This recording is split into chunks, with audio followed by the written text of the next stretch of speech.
Hi there, it's Catherine Bickford here, Chief Inspiration Officer for Art Night Out, and today I am going to cover the wire wrapping toolkit.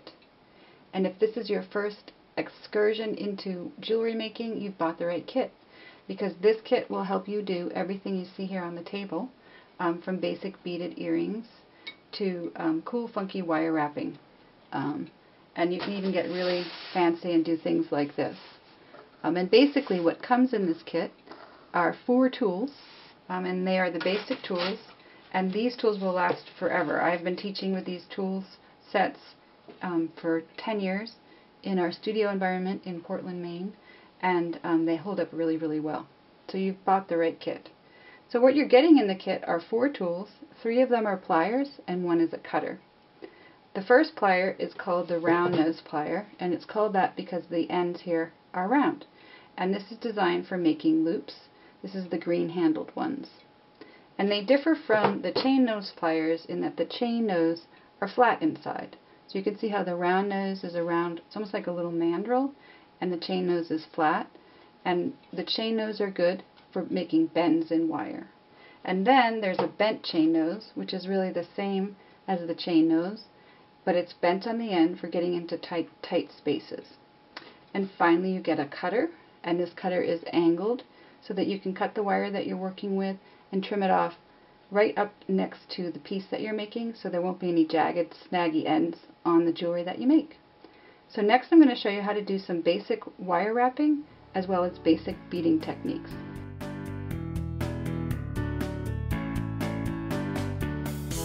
Okay, so basic beaded earrings or bracelets are very, very simple to make, and you can make them in a variety of styles.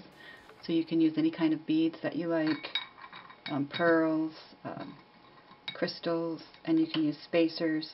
But the basic components in beading are going to be the ear wires, or the things that go into your ear, and they're shaped like little hooks, and then the head pins. And the head pins are designed that you can put the beads on them, and then you wrap the top of them and you put them on the ear wires. So these are silver filled, and a lot of our kits contain that material, but we also have natural brass in some of our kits, and that will be much easier to see. So I'm going to show you with the natural brass. And these earrings here have been made using the natural brass, and I'll show you how beautiful they are and how simple they are to make.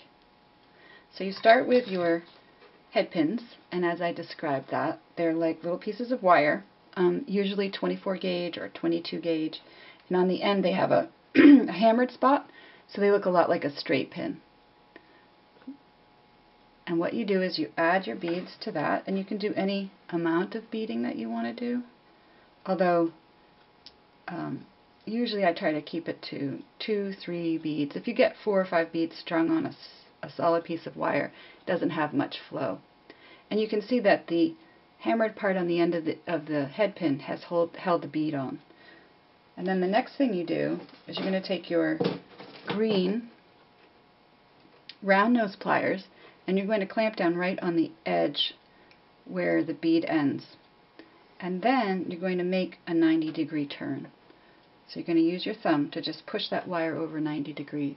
And the next part is I'm going to change the orientation of the round nose pliers from facing side to side to facing up and down. And this is going to allow me to wrap my wire over this round shank here that will create the loop as I wrap the wire. So just like this. Now it only wraps about half of the way, so I have to actually wrap the other half the way now. So I need to go back in with the bottom shank so that I can now wrap around the other side, just like that. So that's it for making the open loops part.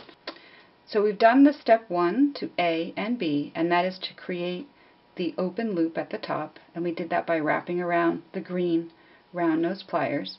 And now what we need to do is at the bottom of that open loop that we've created, we're going to wrap the wire, and that will close the open loop and make it a loop that can then attach to the ear wire. So the wire that we're working with today is called half hard wire, and wire comes in different degrees of hardness. If it were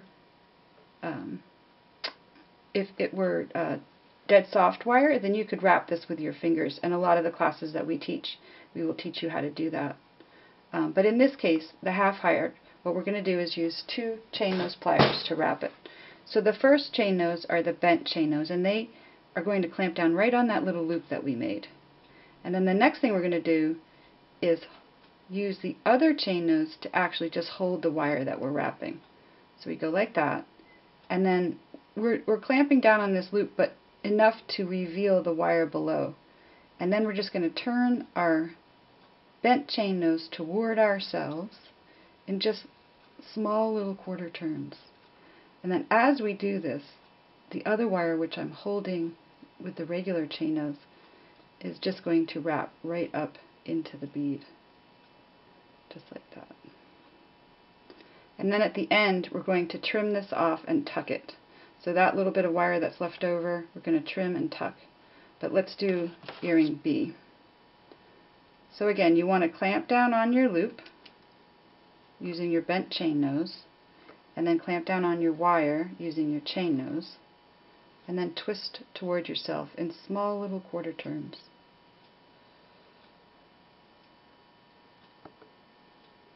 And what happens is, as you roll toward yourselves, as you twist toward yourself, the wire will start wrapping in consecutive wraps right toward the bead. Okay, so now we've created the wrapped loop on each side. So we've done the loop, and then we've wrapped below it. And we have this little bit of wire that's sticking out on the edge here. And we need to take care of that wire. And that's where the angled flush cutters come in. So first of all, they're flush cutters, not flesh cutters. We always make that joke in class. And what that means is they're designed to cut the wire so that it is flush, and that no little parts of the wire are going to be sticking out. And they're angled flush cutters because this angle allows you to get in really, really close into the jewelry, which is what you want to do. You want to cut the wire off as short as you possibly can. And there's this side of the cutter, which looks a little bit like 2 points coming together, and then the other side of the wire cutter that's called the flush side. And this flush side you want to bring right in as close as you can to that little bitty wire that's sticking out. And then once you get really, really close in on that, you're going to actually trim that. And when you trim a piece of wire, you usually put your thumb over it or your finger so that it doesn't fly out and get into someone else's eye or something like that. And once you've cut it with the flush cutters, you can then tuck that little bit of wire in using your chain nose pliers. And that's all you need to do, and that's complete. So we're almost ready to go. Now we just want to take the ear wire, and that is that hook-shaped piece, and on the end it has a place to attach the bead. And we want to open that.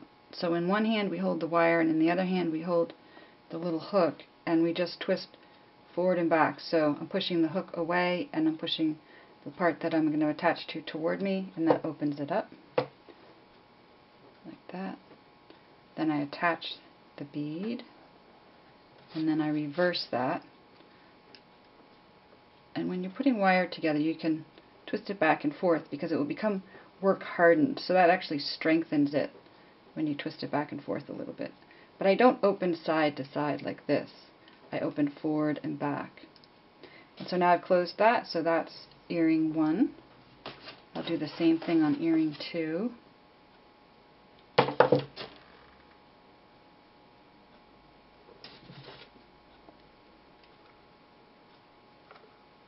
And that is remarkably easy, is it not? You have a brand new pair of earrings, perfect to wear out with the outfit you're wearing out this evening. So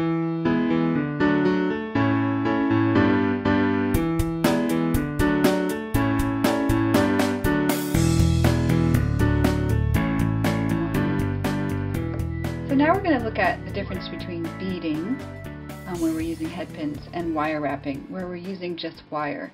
And usually we'll use a 22 gauge wire, and that is the most standard. Sometimes a 24 gauge wire, which is actually thinner, and even sometimes a 20 gauge wire, which is thicker. So 22 is your average, and you can see that in this part right here we've beaded this onto the bracelet, but in this part here we've wire wrapped it, and that's the difference, and that's what we're looking at right now. And this can be used, wire wrapping can be used to create all manner of things. So not only can you create jewelry, but you can also create funky wine charms for your wine glasses, and you can do all sorts of really cool fancy stuff like drill sea glass and then wire wrap around it. So I'm going to show you the basics for that. And wire wrapping is a little more unwieldy. There's many ways to accomplish it. So we'll show you some basics, and then you can make it your own from there. So the very first thing that you want to do when you're wire wrapping is you want to cut your wire, and in this case I'm using 22 gauge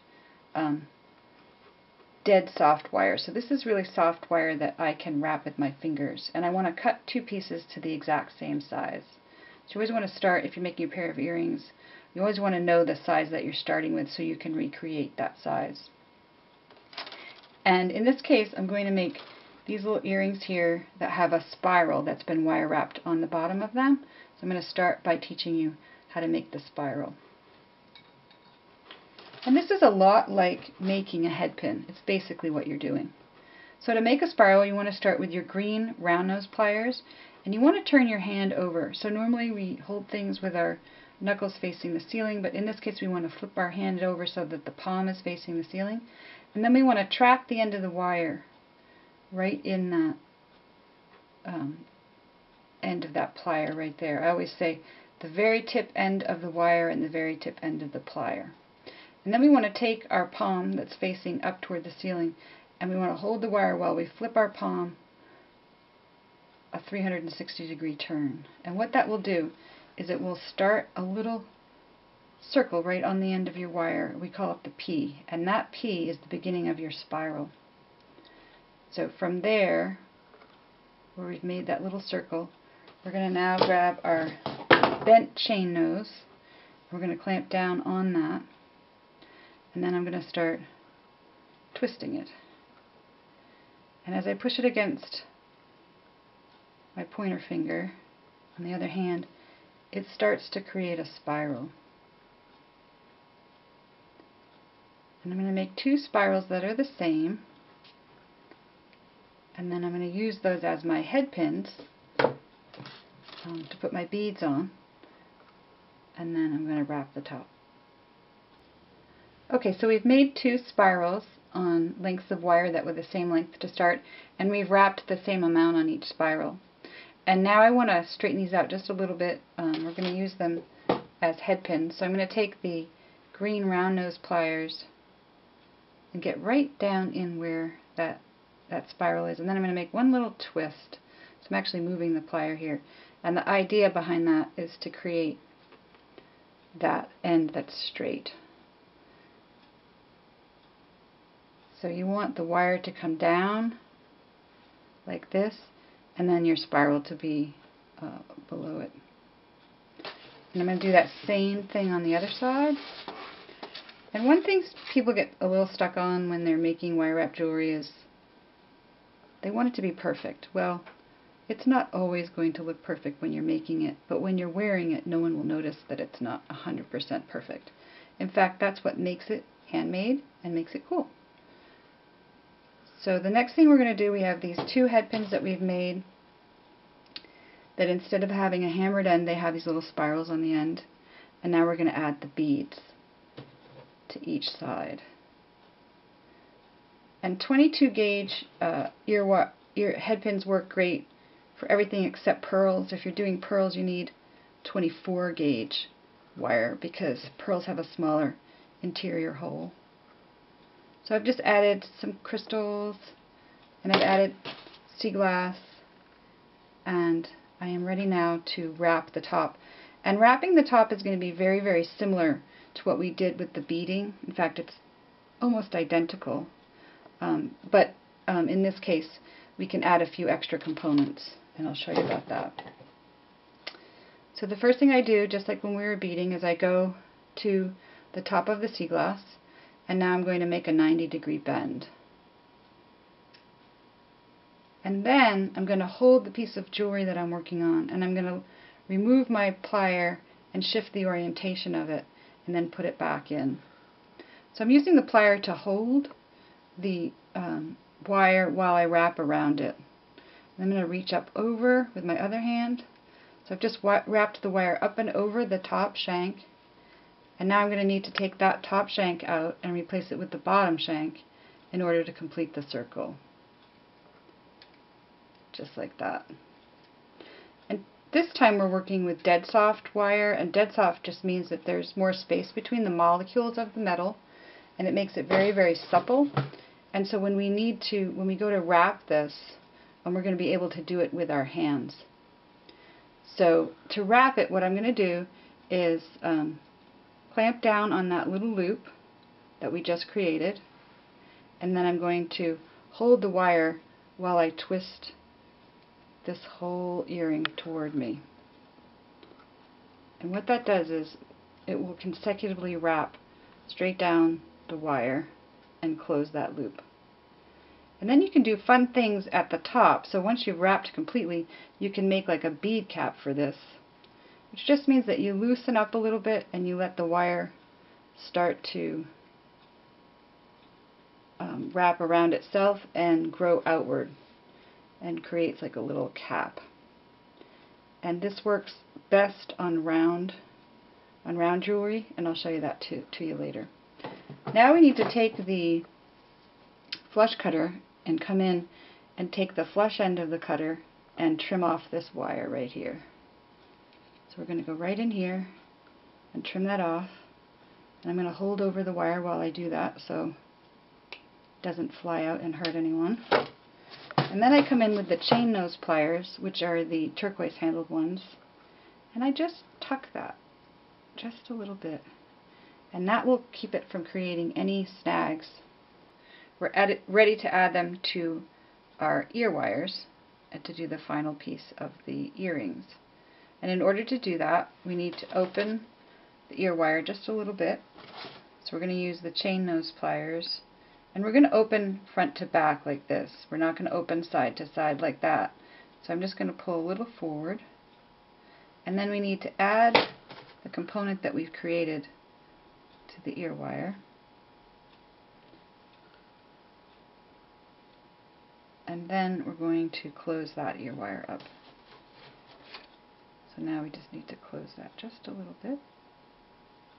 And there's your finished earring.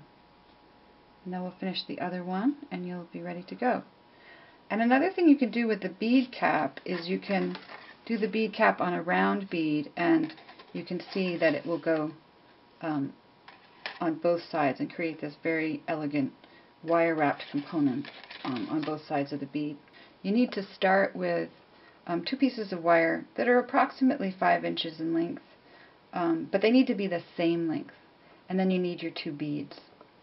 And the way to start is you're going to put in your wire. First you're going to bend the wire in half so that you can see right about where the halfway mark is, because we want half the wire on top of the bead and half the wire on the bottom. And then you're going to put your bead in, and then you're going to create what I call the Z. And this is designed to trap your bead. Basically what you're going to do is push the wire down on either side so it almost looks like a little Z. So it's going like this. So there's the Z. And what you've done is trap your bead into the wire. And you need to do that on both sides.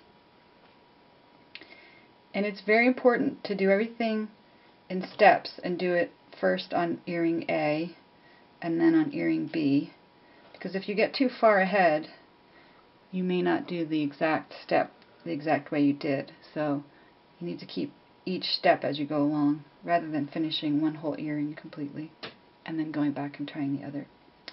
So the next thing we want to do is go in with the green round nose pliers, and we're going to sneak right in underneath one of these wires. And I'm using dead soft wire, which means it's very supple, and that means I can work this with my hands. So I'm using the round nose pliers to hold the wire, and I'm going to reach in with my hand and form the wire over this top shank. So you can see how I just created half of my loop. Now I want to take out the top shank and replace it with the bottom so I can complete my loop. And already I have the open loop that I'm looking for right on top there. Now I'm going to do the same thing on the bottom. So I'm going to sneak in there, and then I'm going to use my fingers to form the wire over the top shank. So now I have half my loop, put the bottom shank in, and I get the other half of my loop. Now you need to work in the very small end of the shanks here. The further up the shank you go, the larger this loop that you create. So if you want to create a nice large loop because you're putting it on a necklace chain or something like that, make sure you form your loop up in this area. So the next thing that I do is I go in with the chain nose pliers and I clamp down on that loop that I've created. And because this wire is so supple, I can just clamp down on that, and then I can push away the wire and just start wrapping it right on top of the bead there. And whenever I do that, I'm going to pull the wire out. So I'm just using the top chain nose pliers to hold this whole bead, and I'm using my fingers to wrap it. And I'm going to pull out on the wire like this, and every time I do that, it smooths the wrap and makes it better. And then as I get to the top of the bead, I'm going to slowly let the wire wrap around the other wire so to create a little bead cap on the top. When I get to the very short end, I'm going to need to tuck it with my pliers like that. And that's how you create it. And now this loop can be attached to the ear wire on one hand, and then when we create the other loop on the bottom, that can be attached to any component that you want to add, like this. And that's it for the wire wrapping, and you can do a lot of other things with this, like creating funky bends in wire, like these here, to make wine terms and all sorts of fun stuff. And there'll be a video specifically on that you can find on our website at artnightout.com.